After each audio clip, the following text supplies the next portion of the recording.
Good morning, everyone. Buenos dias. My name is Kenia Miranda Verdugo, and I am the Smart Justice Program Manager for the Michelson 20 Million Minds Foundation. Thank you for joining us to continue the conversation on pathways from prison to college in action. This series highlights programs and organizations throughout the state that are implementing the strategies found in California's best practices, pathways from prison to college. Recognizing that the state is a national leader in post-secondary prison and on-campus support programs, the best practices outline ways to safeguard the unique needs of currently and formerly incarcerated students in California's higher education systems. At the same time, it addresses problems, gaps, and issues impacting the educational experience. We know that there is inadequate educational, financial, and mental support for incarcerated students and those transitioning out of prison. The best practices recognize the issues and outline what needs to be done to eradicate these barriers. A link to download the best practices will be dropped in the chat. Before I introduce the panel, and as we give folks a few minutes to hop on Zoom, I would like to share a bit of background on our foundation and what we have in store for you today. Founded by Dr. Gary K. Michelson and Alia Michelson, the Michelson 20 Million Minds Foundation is a private nonprofit foundation organization that seeks to accelerate progress towards a more just world through grant-making, programs, and impact investing. 5 years ago, we launched our Smart Justice Initiative to leverage higher education as a catalytic force for transforming the lives of justice-involved individuals while also reforming the justice system itself. We work to transform the communities impacted by our country's punitive legal system so that they can forge brighter, more prosperous futures via education. Today, we will shine a spotlight on the remarkable organizations that are supporting systems-impacted women across California. This is an especially timely conversation as we reflect on the challenges women face in the wake of last week's election, a time when the future of criminal justice reform, social services, and women's rights remain uncertain. The discussion will explore the specific needs of incarcerated women, needs that are often overlooked in the larger conversation about prison reform. These women face distinct healthcare requirements such as reproductive healthcare, prenatal and postnatal care, menstrual hygiene management, and treatment for conditions like endometriosis or breast cancer. Mental health care is equally essential, as many enter prison with a history of trauma, abuse, and other mental health challenges. Family dynamics also play a critical role, as many incarcerated women are primary caregivers who experience devastating separation from their children. Maintaining family connections and offering parenting support are vital to their rehabilitation and eventual reintegration into society. We'll also highlight the incredible organizations that are working on the ground to address these needs, advocating for a more equitable, just system that honors the humanity and potential of incarcerated women. Despite the uncertainty and challenges posed by the election and beyond, these organizations remain steadfast in their commitment to support and empower systems-impacted women.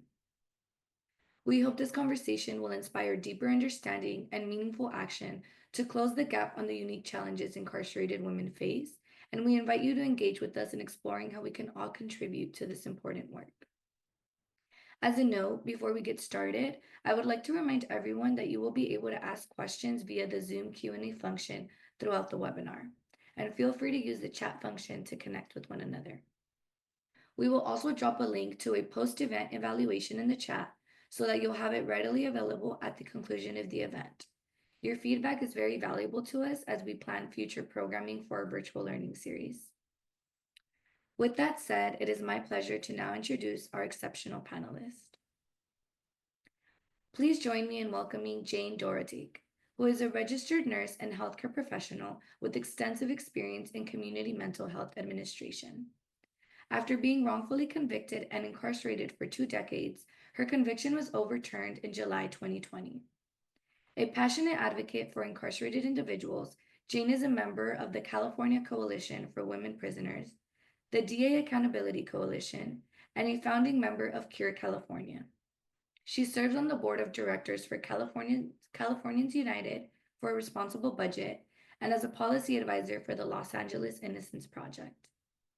As the founder of Compassionate Companions, Jane emphasizes the need for kindness and support for incarcerated women, particularly those facing catastrophic emotional events or terminal illness. Through her writing, including 8 years as editor of the CIW newsletter Strive High, she advocates for prison abolition and the dignity of all incarcerated individuals. We also have Elizabeth Lisa Nomura, who is the membership organizer for the California Coalition for Women Prisoners, which has been building collective care across the walls of women's prisons for nearly 30 years. As a formerly incarcerated woman, Lisa brings direct experience of the prison system and can speak to CCWP's many programs inside and outside of California's women's prisons. We are also excited to have April Grayson, who was incarcerated and spent a lot of time in systems that harmed her rather than helped her escape cycles of abuse, exploitation, and the street economy. She understands firsthand the criminalization of women of color for the ways they survive and the harm caused by various systems. Based on her own childhood experience and the lack of advocates, April is a strong advocate for children and youth caught in the pipelines to prison. She works to shed light on mass incarceration as a modern form of slavery and the particular ways in which girls and young women of color are criminalized.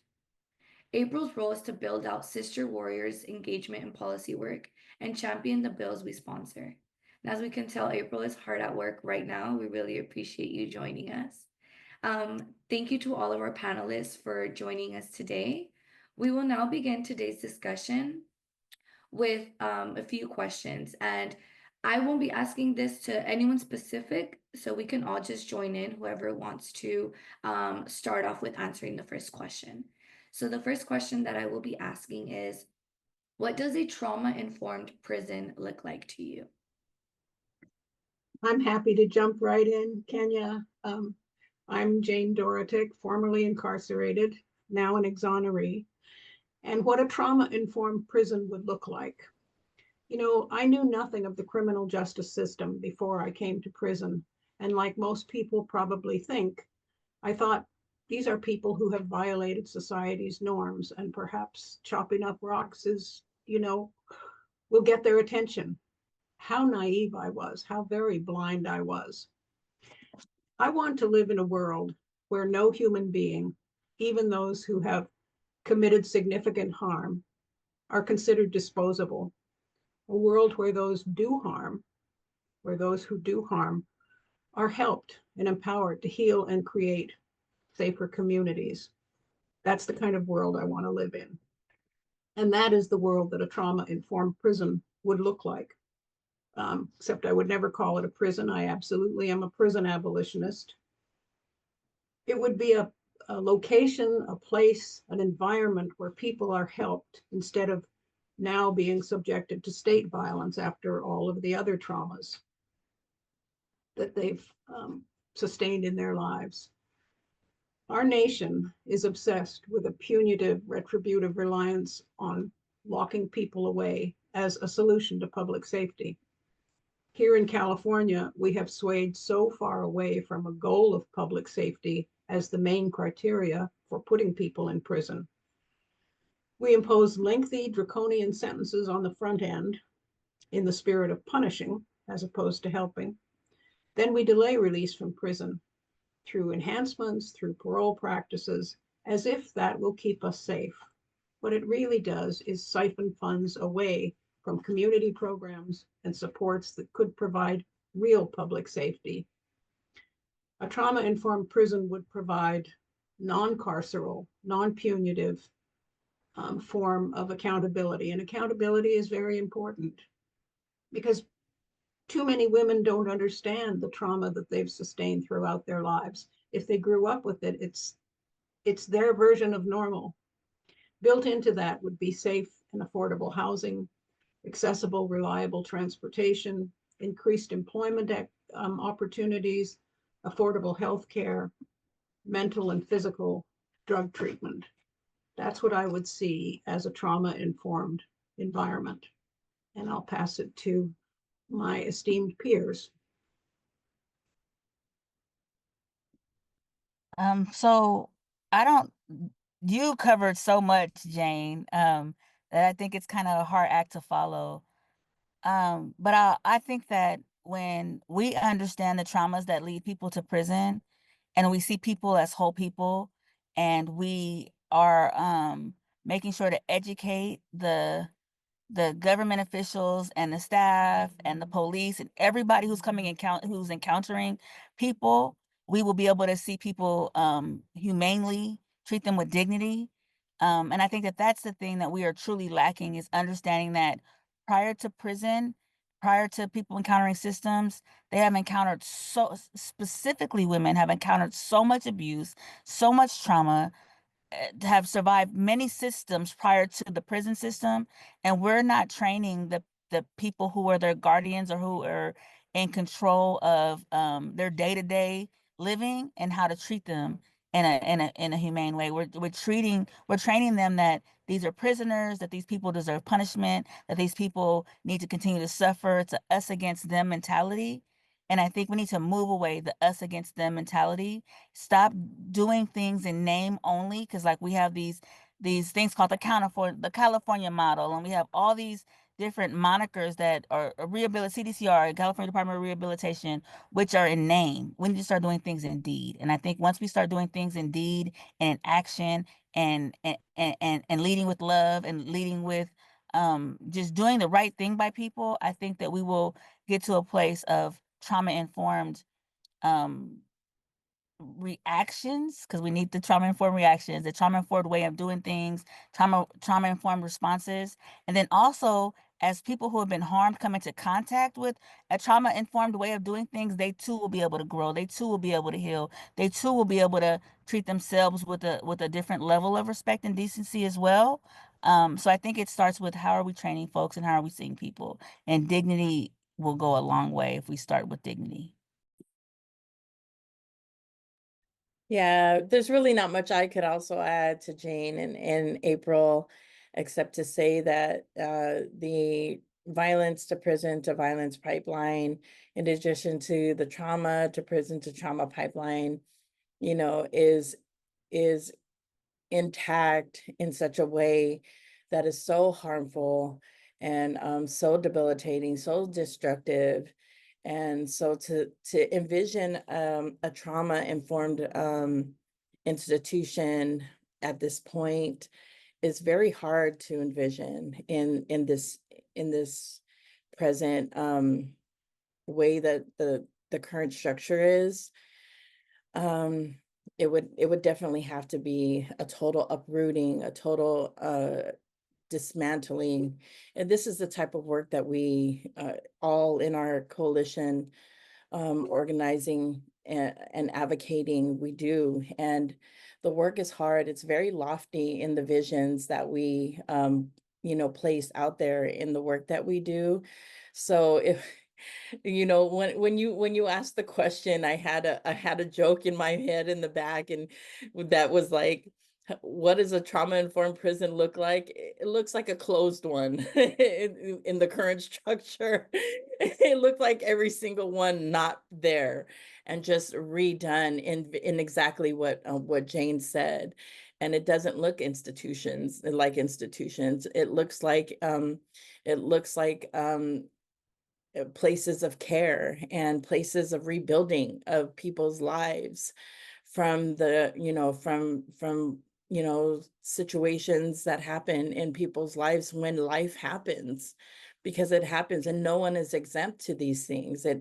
Life happens in every area of demographics, every area of economic structure, and it touches everyone's life. And as soon as we are able to address that equitably, and then we can all get into the business of healing together without walls, without these things that separate us, and we can all just accept that the things that bind us together are more than those things that tear us apart in our modern day society. We find so many things that separate us. And I think that's one of the things that cause so much dissension in groups. And I just enjoy the fact that we're having this discussion today to just bring this to the table. There's 48 people here, And so to be able to have this discussion with us all today is great. Thank you. Yeah, thank you all for your response. And I did want to emphasize something that Jane said, which was very important, and that's like the issue of language. Not calling it a prison and calling it, a trauma-informed environment. I also have heard a lot of discussion around the word of inmate and how dehumanizing that is to call people that are in prison inmates. And I heard a warden, I believe it was from like the state of prison in the state of Maine, who acknowledged that and said, we call them residents because at the end of the day, we're helping, take care of them, heal them. And I just thought it was so impactful how the change, just by letting go of the use of the word inmate, and changing it to something a lot more humanizing, how impactful that was. So I appreciate you bringing that up, Jane, because we do need to be accountable for the language that we use.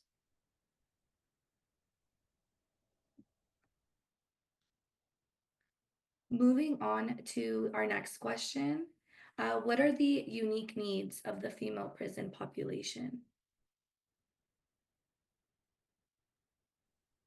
Again, I'm happy to jump in. I think one of the things that we have to really recognize, there are a lot of unique needs for women who are incarcerated. But as a society, we've decided that criminalizing trauma is the way to go. And domestic violence is a prime example of that. A woman who has been abused physically, sexually, etc., and finally decides she's going to protect herself is criminalized for that. And how many women do we have in the prison system today who simply protected themselves finally? And yet we still have district attorneys and investigators and detectives who say, well, why didn't you just walk away? As if, I mean, it's just complete ignorance of the whole problem, the whole system. Sexual trafficking is another example. We criminalize that and we send people to prison for it when, what are you going to do when a 14, 15-year-old young woman is put on the streets with a pimp? How do we expect that young mind is going to have any understanding of what's going on? That young mind is simply in survival mode, and that young person is doing what they can do to survive. And yet, as a society, we criminalize that. The medical neglect and abuse in the prison system is horrifying. And it's so prevalent, it's so demeaning and so domineering. And it worsens every possible health outcome. That's why women's health costs are so much higher. Prisons are sites of physical, emotional, and sexual trauma and violence. They're nothing more than that. They're not holding people accountable. They're not helping people. Almost every program we have in prison that's actually a help to people. And I will be the first to say, very many people do get helped in prison, but it's in spite of the system, not because of it. It's because of decent volunteers coming in and helping.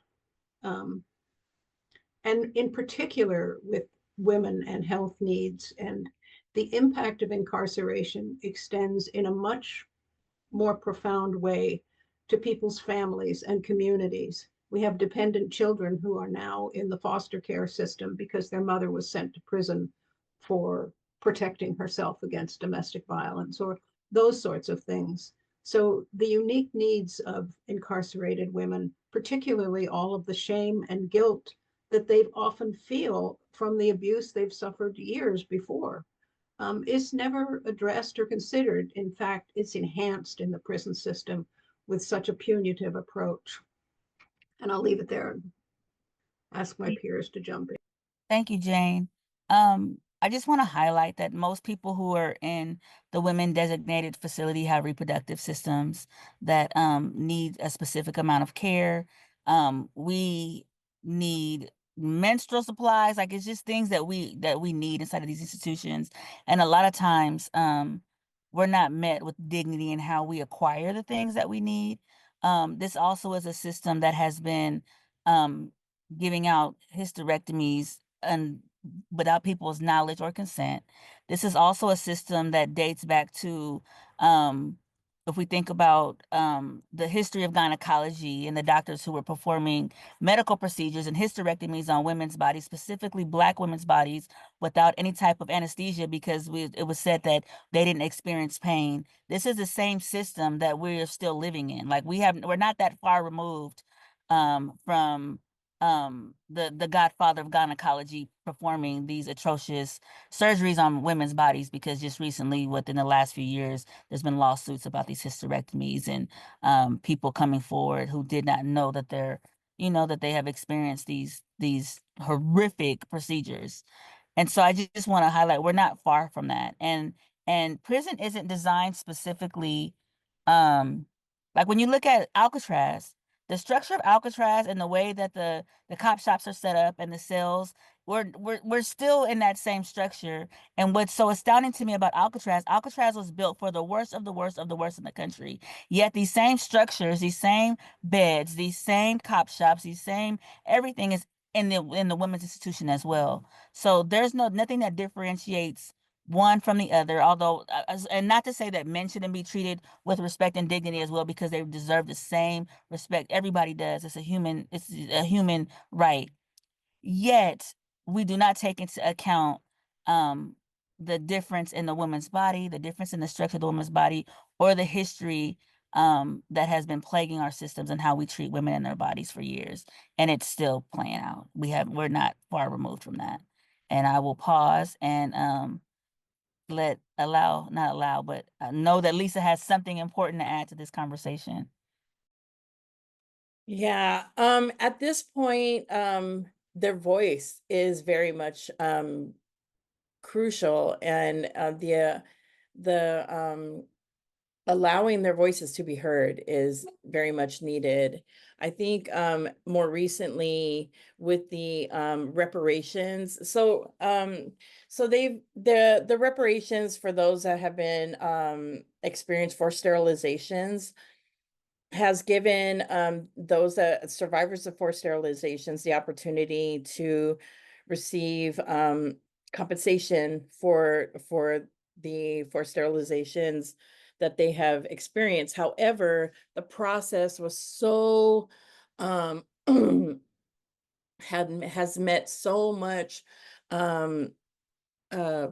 what's the word?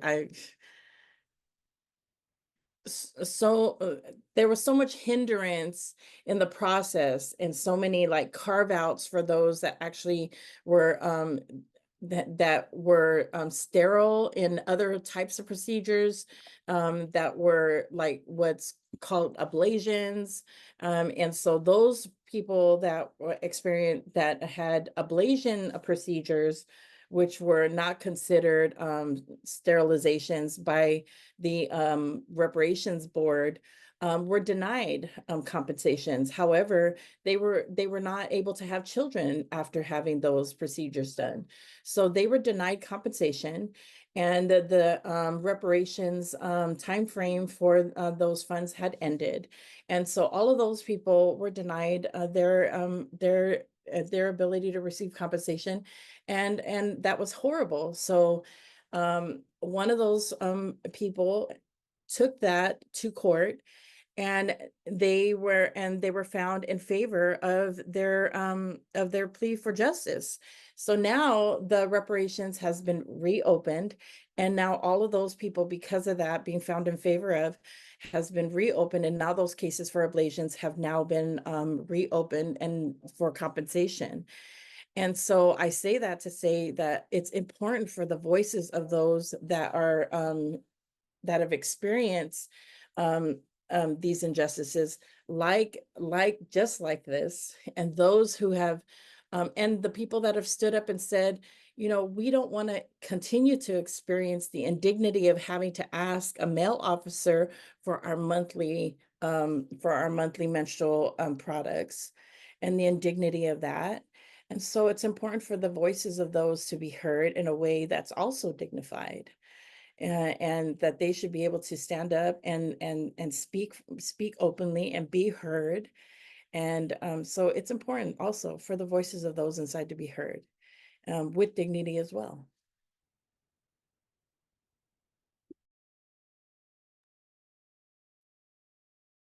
Thank you for your insight on that. It is very traumatic to just listen to the things that, women face for their just to be able to obtain reproductive care. So I really appreciate you all sharing and being vulnerable with us. Our next question is, what shocked you the most about entering the prison system? And I know we already talked about a lot of, traumatic things when entering, but what did you not imagine you were going to experience when entering the prison system? I'll go first this time. Actually, oh, go ahead. Oh, okay. I was like, I'll go first. I'll switch it up. Well, what shocked me for the first time, and I had just done a lot of this with a documentary person who's doing a doc on women's incarceration experience. And so he asked me to document like in like a writing, like he said, tell me like the tastes and the sounds and the feelings. And so, so some of the things that like stood out to me and that shocked me was like the uncaring and the coldness of the experience of like coming into the feeling like chattel, like, just really just feeling like there was nobody in this experience that was treating me like a human. And just feeling like I was walking the path of hundreds of thousands of people before me, and just knowing that, I just was like my whole life was just like gone, and so, there was no hope in my experience the second I walked into that institution. And I just remembered how that feels. And to be where I'm at today, um, and standing on this side of that hopelessness is just, I look back at that woman and I'm just like, I wish I could tell her, that there is so much more that is waiting for you, but there really is nothing I could do to, there really there really was nothing I could tell her in that moment of hopelessness, because there's nothing around in that moment of like being driven through the Sally Port and seeing everything around me and that barrenness of like of being so remote in driving away into CCWF. um and I think that's just what was striking. It was just like you could have driven me into Siberia, or into like the most remote desert, because that's what it felt like. I felt so out of touch, so away, so like I it was as though I was just disappeared in the most real way. um yeah, I'll just end right there. Thank you for sharing your experience, Lisa. Um, so I think for me, I'm gonna speak as current, like not current, but in the moment pulling into prison, I was a person with a determinate sentence. So I did have an out date. It was a very long out date. I had a 20-year sentence. And I just remember thinking that I was never gonna parole from prison. Because I was a very young person who was still very living in the mentality of the streets and survival. And so to survive in prison, you have to adapt to the environment in probably not the best ways. And so I just remember that I was never going to parole from prison, that I was possibly going to catch a case, and that was going to be where I was going to die at. In hindsight, now that I think back to that young person and all the struggles that I was dealing with and had faced, I had been groomed for prison from um, all the juvenile systems that I had encountered. I was a person that was born in the system, adopted, and then placed back into foster care at 15. And I had encountered the juvenile justice system, and mental hospitals and all the things. So I was groomed for prison. And so in that, like I was already conditioned to knowing that the officers weren't going to give me any respect, knowing that, like I said, I was already in survival mode, knowing that I had to care and protect myself and make sure that all my needs were met. And so sadly, it wasn't shocking to be there because like I said, I'd already been groomed for that. I think that once I got there and like really had adapted to the environment, the biggest shocker was maybe in some ways how the police had handled us and talked to us and demeaned us and like threw our menstrual pads at us or just so disrespectful to any forms of femininity that we had or displayed, so disrespectful to it. I think that was the most shocking, that I'm in a place where people are paid to be caretakers, yet they are the most disrespectful, the most demeaning, the most dehumanizing, and it was celebrated. Like the ruder they were, it was celebrated. The worse they were, like it was almost like their badge of honor. That was the most shocking. But knowing, like I said, a lot of people are groomed for prison. My story is I'm one of many who once they get to prison, we don't feel like we deserve anything. We don't look for anything. We just get in line with the program and we just do our best to survive and meet our needs, and try to parole. And also I'm part of the time when people were not paroling. Lifers weren't paroling. People weren't getting dates. There weren't any rehabilitative classes. Like we weren't allowed to do anything that was helpful to us to grow and to be um have any type of anything producing anything positive. And so I'm a part of that era where it was like, we're going to come in here and we're just going to do whatever prison, everything illegal and illicit, because that's all that we could do.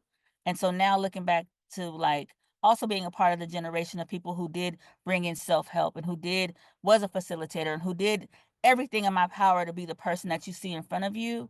Um, Knowing that people that are going to prison, like it's all of our self-determination that allow us to be who we are. So that was a little bit off of the question, but yet that is how I'm going to answer that question. Thank you.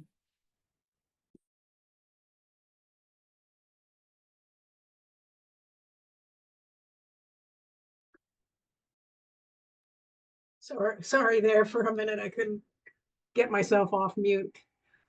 Thank you both, April and Lisa. And I feel very much the same way that you do, how demeaning and abusive and steeped in hate the prison system was and is. You know, I didn't enter prison until I was in my 50s, and I had worked basically all my life as a nurse, as a caretaker, and then in administration and community mental health. And the goal was always, how do we support people? How do we help them? And it was so shocking to come into the prison system and see the level of hatred that, as April has said, was celebrated. The tougher a cop could be, the more they were celebrated. I literally felt like I had been dropped into a foreign country, as Lisa said, Siberia or somewhere, where everybody was speaking a foreign language that I didn't speak. I felt like maybe all of my communication skills had suddenly left me because it just didn't matter. Nobody gave a crap about who I was or what I was. I was nothing but a number and a slamming door shut behind me. I mean, eventually I found my way. I started in prison saying, I've got to get the hell out of here. This is a wrongful conviction. What am I going to do? And how am I going to? So I decided I was going to learn something about the law. I got myself a job in the law library and I became a fairly decent jailhouse lawyer.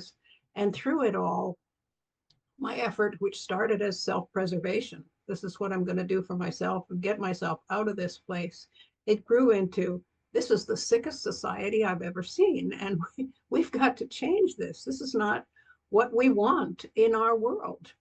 And you know, I used to tell my peers inside, yes, it's a horrible environment and you've got to be self-protective and you've got to um, survive the system. That's your number one task. You've got to find a way to survive the system with as much of you intact as you can possibly hold on to. And it's very hard to do when you're surrounded by such an abusive environment.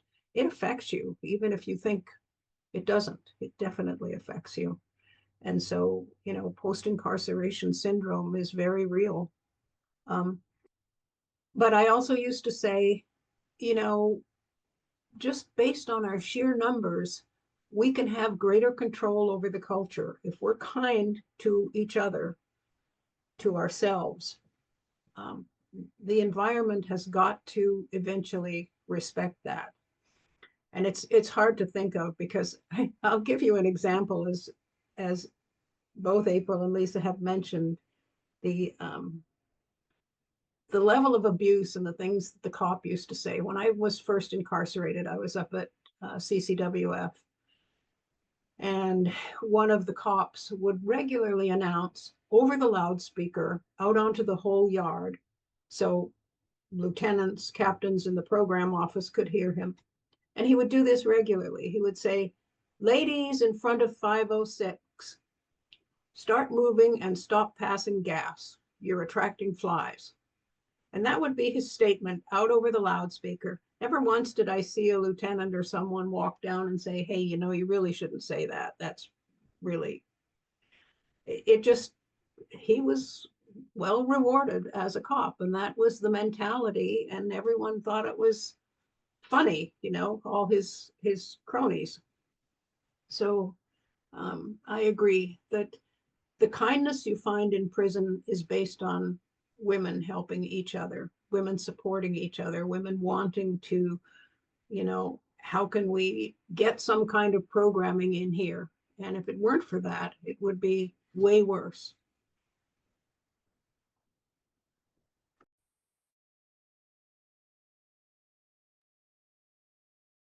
Thank you to each one of you for being so vulnerable and sharing a little bit of your experience with us. And I just want to say the fact that all of you are still in this work and fighting to help women that have similar experiences to yourselves is incredible. So I just wanted to commend you for that and thank you for the incredible work you're doing. And even though prison is very traumatic and a really big struggle, post incarceration, like Jane mentioned, is also another struggle in and of itself. So, moving on to our next question, what was your greatest struggle upon release from prison? I'll take the lead on this one. For me, as a person who I'm originally from Los Angeles, and I had to parole to Sacramento, California, because that's where I caught my that's my county of commitment. And so I had to parole to Sacramento after never living there, only being there for 3 days before going to prison, going to jail for this case. And self-paroling with no familial support, not even having no familial support, period. And so self-paroling, no program, really dependent on my own resources that I had attained while incarcerated. And thank God I know how to talk to people and I smile a lot. So I made a lot of friends post incarceration.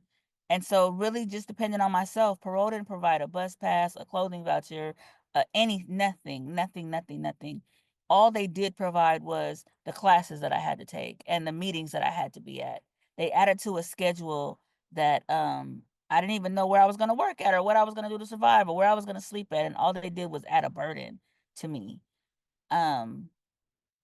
Thankfully for me, my parole agent saw me clearly, even though he didn't provide any resources, but he saw me clearly and he referred me to an organization in Sacramento called Community Against Sexual Harm that specialized in survivors of human trafficking. And so I was able to get the resources and the healing and the therapy that I needed, but none of that was provided from parole. And I know that my story is not uncommon because as a demographic, we are the smallest population, so we don't receive any resources. We don't have the housing programs. We don't have the same amount of resources that the male population have. And it's a constant struggle because all the time I'm getting emails, where can people parole to? Or you have to have a certain background. You have to have be a survivor of human trafficking or be a survivor of domestic violence to receive resources. It seems like today. And so I just think like that's the biggest hardship is like, where are we placing people with the already horrible economy? Where are people living when people who are out here working have no houses to live in themselves? We take a very marginalized small population and we bring them home after teaching them how to communicate, teaching them how to all the introspect they need to have for themselves, all the insight they have to have for themselves to even get home. And then we bring them home to a world that is not ready to receive them, that is not ready to communicate with them, that has no resources for them. And we take a population that is already marginalized and preyed upon, and we put them in situations where they have to survive, and they're preyed upon again, because people can tell when you are still in need and you still are in survival mode, because that's what we come out to, a straight survival mode. We have what, $200 gate money, and trying to figure out how to catch a bus, buy a cell phone after 20, 30, 40 years of no internet, no cell phones. We are not putting our population back in the community to win. We are not setting them up for success. They're setting them up for failure. And I think people need a place to live, a safe place to live, and we are not providing that. Thank you. Yeah, we're consistently putting our population out of the women's prisons in states of desperation. I know that for myself, for the challenges that I faced, they were more emotional and mental, because post-incarceration syndrome for myself was real. You know, I struggled in a lot of areas um, and because I had a lot of support when it came to my family was present. I paroled right prior to the pandemic shutdown.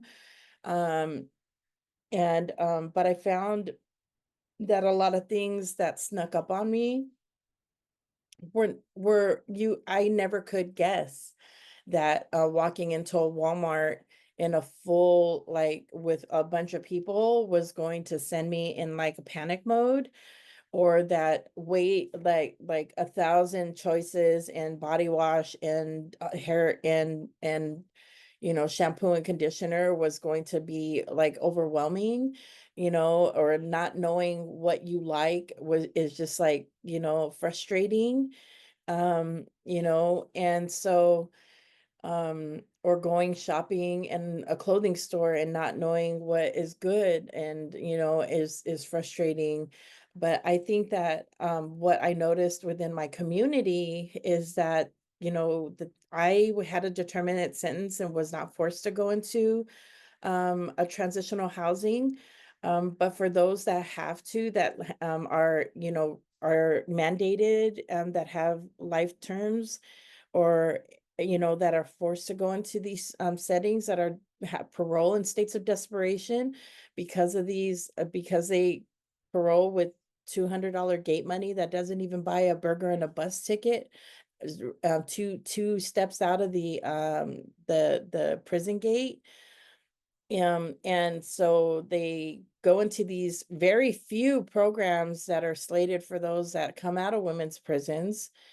And these transitional housings are very carceral. They're in the settings and don't give people agency over their freedom. And it feels like just mini prisons.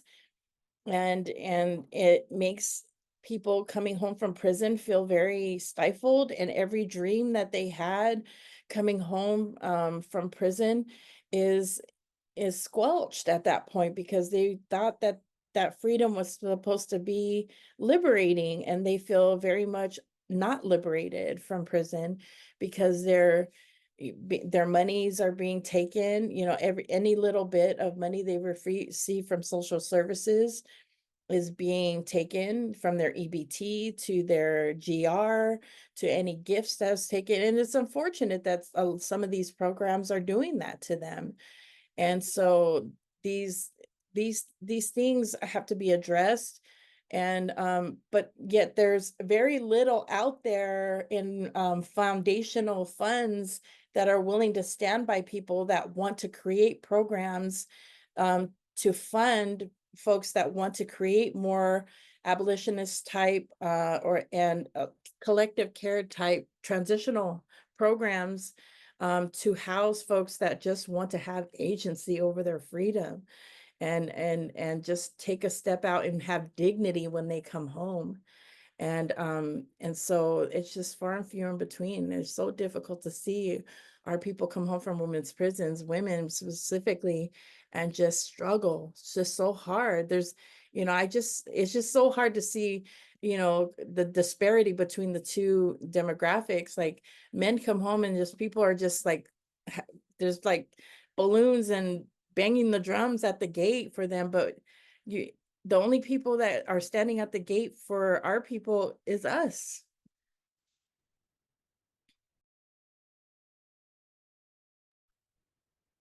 Thanks for that, Lisa and April.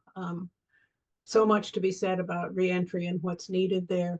For me, the greatest struggle upon release, I was released from prison before my conviction was overturned, mainly because the wonderful attorneys at the Los Angeles Innocence Project who were representing me and the judge who had been following my writ hearings on it understood all of the false forensics that contributed to my wrongful conviction. And so already knew that I was going to end up being, exonerated. And so he released me on my own recognizance. And I didn't have the option of going to transitional housing. And in many ways, I wish I had. I always tell people, take what transitional housing, yes, I absolutely agree. They are carceral settings in many ways, and they have an awful lot of restrictions that are unnecessary. But they do have helpful systems to get you set up with whatever it is that you need. For me, when I was released from prison, all of my identity was lost. I didn't have a driver's license. I remembered my social security number, and by then I'm eligible for Medicare and Social Security retirement, which I paid into all my life.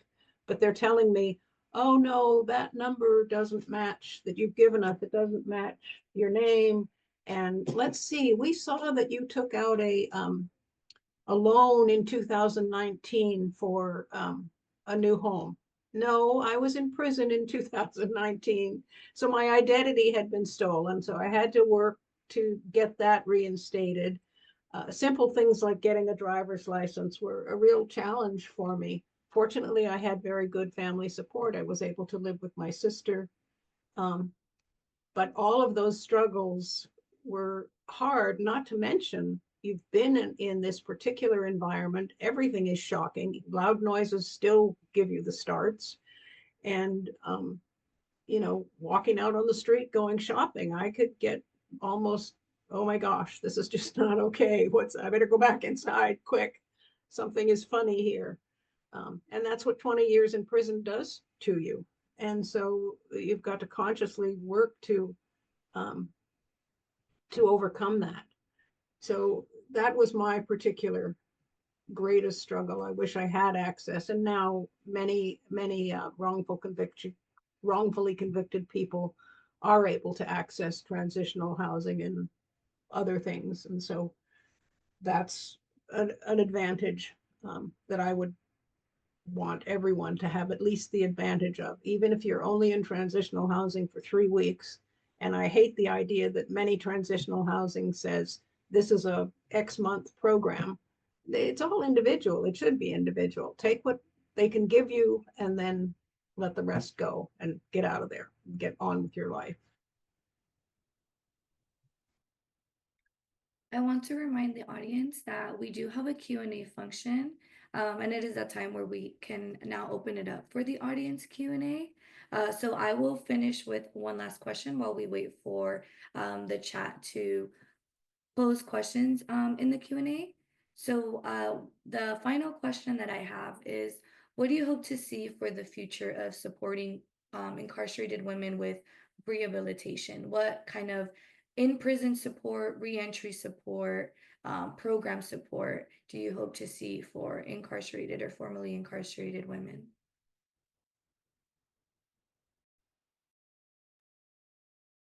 I'll jump back in here. I would just say, given the negative health consequences of incarceration and the horrible cost of continued investment in carceral settings, we hugely outweigh the benefits. The only solution is close the prisons. close the women's prisons. California has an opportunity to be a national leader in ending the health harms of incarceration by closing its 2 remaining women's prisons, releasing the people incarcerated there. We're only 4% of the state's incarcerated population. And instead of investing the millions to keep those prisons alive and functioning, all of the toxicity that's within those decaying prisons, invest the millions budgeted to those prisons into life-affirming and health-promoting community-based programs that would prevent incarceration and support services that ensure a successful reentry for everyone. And I'll pass it to my peers.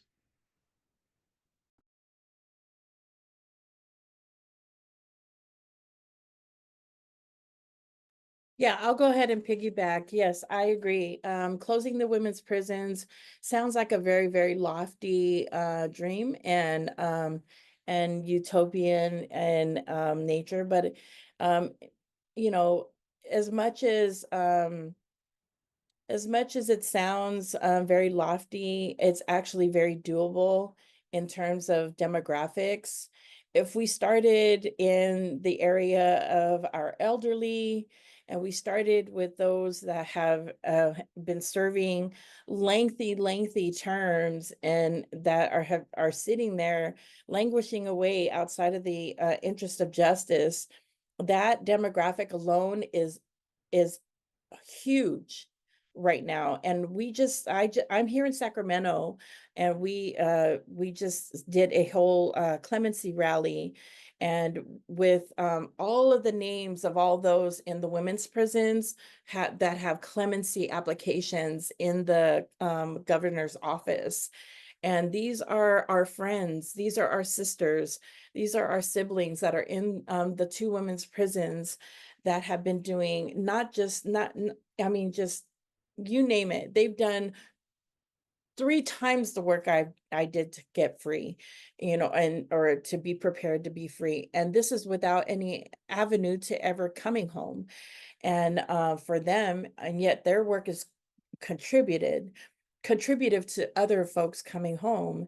And yet, they are there and they could easily come home through clemency and commutation.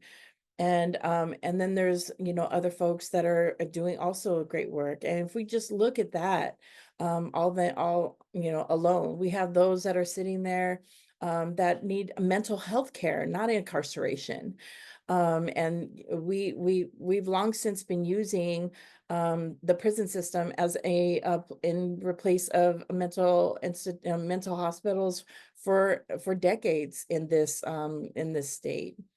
And so making prisons obsolete and using community care and replacing these carceral systems as an answer to social ills in our neighborhoods, and returning and decarcerating women and girls from these carceral systems is the dream. And we're hoping to see this come into vision in small, medium, and large ways, hopefully, as we move forward. Thank you, Lisa. As a person also who believes in abolishing harmful systems, I do think that we need to focus on conditions as well as we get to a place of abolishment, because we don't want people living in these harmful conditions while we're fighting a fight that is a very long fight. And so for me, I I think a pathway to rehabilitation would be easier access to the organizations who are doing the work to get inside the institutions to provide the facilitation and the mentoring that is necessary for people to rehabilitate and for them to prepare to come home. I think that true mental health assistance that allows for them to have privileges where that's confidential privileges, where it doesn't have to be reported to the officers or to the board of BPH that prevents them from coming home. Them to really have um, somebody listening to them that's not trying to find ways to harm them in that or criminalize them in whatever they're telling them. And then also upon release, once they're on their way home, like organizations having the funding to really provide reentry stipends to people so that we can help supplement their money as they acclimate to the world.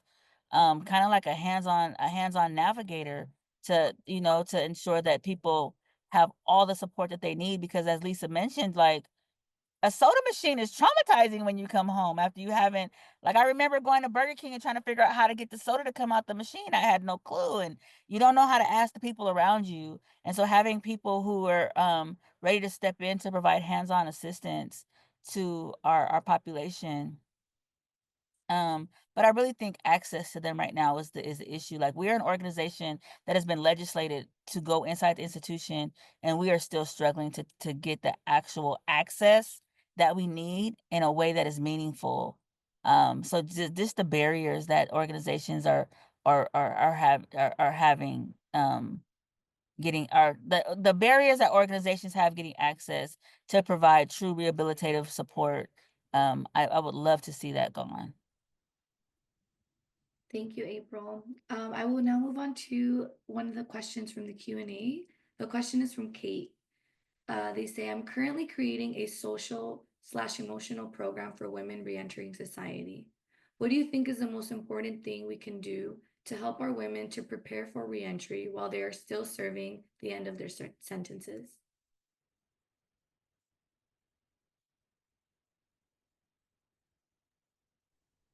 I think one of the sort of major hurdles is women believing inside, and I know Lisa touched on this earlier, women believing in themselves inside, women understanding that their voice matters.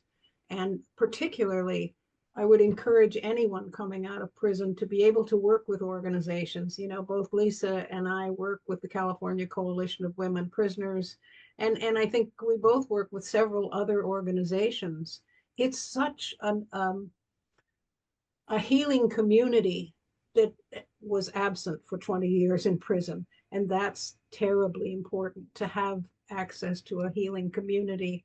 So to encourage people to believe in their voices, believe in their self-worth, and then surround themselves with people who understand what it was all about and will support them and help them. I think that's the biggest thing. And I know I'm talking in broad strokes, but I think that's what's really important. And I'll leave it there. I think that as people are preparing to come home, us like teaching them real, like, what's going on out here. Like, I know recently they just had a farmers market in where they were given like um ways to buy things and to trade things. And I think providing them with some of the life skills and the understanding of what they have to face when they really come out here, because we are not preparing our people to come be full grown-ups. Like, I was 19 when I left. I'm now a 46-year-old woman that has to maintain a life as a grown-up. And it's like, we're not preparing the youth that we are sending to prison to go do these 20, 30, 40 years to come out here and sustain life. Um, so I just think really preparing them with some of the professional development that they're going to need to come out here to this workforce, because prior we were preparing people to come be solely like McDonald's workers or solely to do a lot of the more laborious jobs. But now they can come out here and come be consultants. They can be experts in many fields. And I think that we need to prepare our people with the professional development that they need to be out here and sustain and show up as a professional, and not always as a person with lived experience. And we need to create that platform and those avenues so that they can come out here and be successful and have gainful employment. Yeah, one of the things that everyone, and I don't care at what stage of like development you go to, it always it it's always difficult for folks coming home if they've gone into prison prior to like this boom in social media and boom in technology. Technology always is so difficult, and because so much of today's like acclimating and acclimation into like the current way that life just operates is so dependent upon email and Google and everything in your phone, everything is connected to your device. it's when it's hard, it's hard. And when you feel behind the eight ball, I mean, that can really set you back in such a way that's so like it feels destructive to you to be to feel that way. And that's one thing that they can't do inside. So they say they can't allow you to have that ability to prepare, in that way, like they say they can't.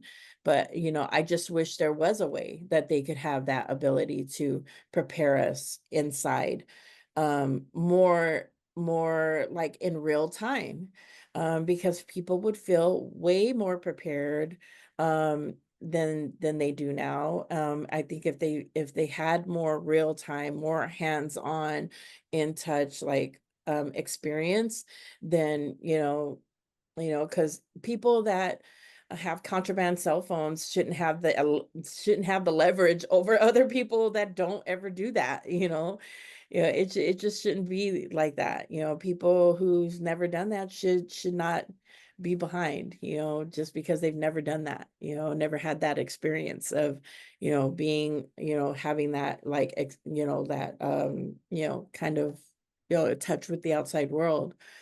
The other thing is too, is like, post-incarceration syndrome as well. April brought a good point up.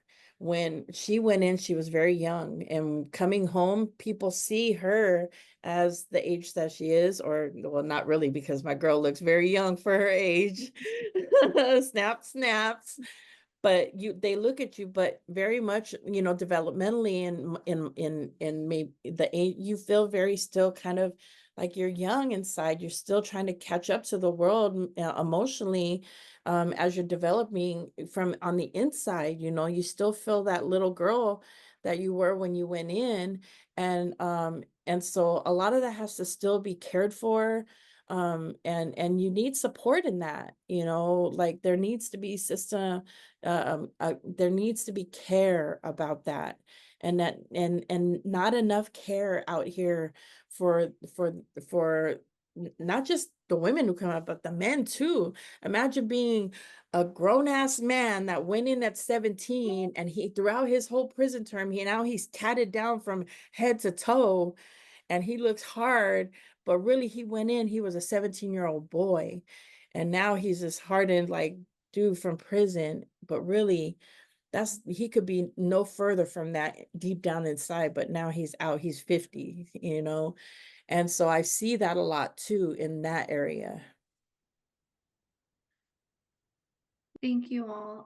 I really want to thank you, Lisa, April, Jane, for your vulnerability, for sharing your unique perspectives, and for the impactful conversation.